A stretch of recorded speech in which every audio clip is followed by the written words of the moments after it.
In 1993, two wrestlers, Bret the Hitman Hart and The Undertaker, were given to a boy called Aidan Giles on his 10th birthday, and matches between them became the main event in Aidan's life. Undertaker would finish with a tombstone piledriver, whilst Bret would use the sharpshooter submission hold, which was harder to execute due to the lack of give in their legs. But a man in pink tights fighting a man in a black hat soon became repetitive, and Aidan began to pester his parents for more pocket money so that he could buy Hulk Hogan and the British Bulldog, Ultimate Warrior, and Shawn Michaels. Yet the need for greater competition grew, and subsequent shopping trips brought in more wrestlers. There was a fat one, a really angry one, a policeman, a Scot, two that looked like they were into BDSM, and a clown.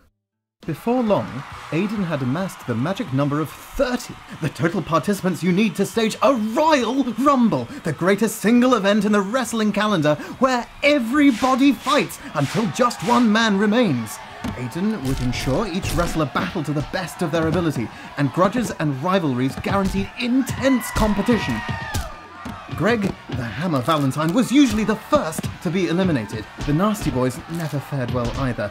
And despite looking like one of the toughest of the bunch, even Hulk Hogan never put in a great showing.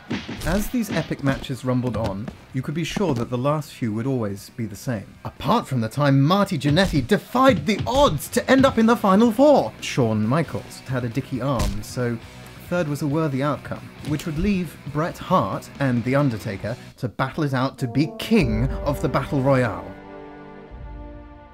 As Aidan entered his teenage years, time had come to bring an end to the empire he had created, and all the wrestlers were retired to his dad's garage. But you never forget the things which brought you happiness, and many years later, Aidan would bring them all out of retirement to stage one last Royal Rumble.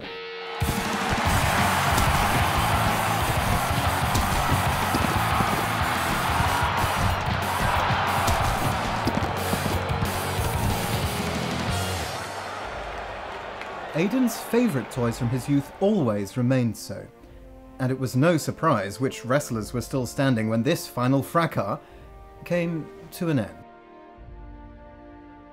But our story doesn't finish there, and since making this film, many of Aidan's wrestlers have sought lives away from wrestling. Hulk Hogan became a milkman. The British Bulldog is a librarian.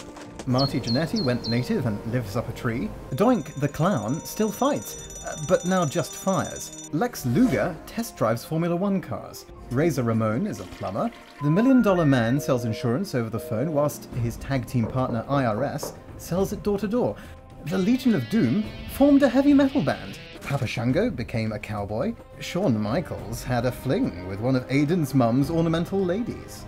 Kumalo worked part-time as a dustman, Crush set up a fruit stall, the Bushwhackers became mechanics, Macho Man Randy Savage bought a farm, Rowdy Roddy Piper is campaigning for Scottish independence. Sergeant Slaughter is a gardener, the Nasty Boys set up a removals business, Tatanka fits roof installation, the Mountie was last seen on an expedition to the North Pole, Greg the Hammer Valentine attempted to swim the channel, but failed. The Big Boss Man turned to a life of crime and is now a cat burglar. Ultimate Warrior achieved a childhood dream by becoming a train driver.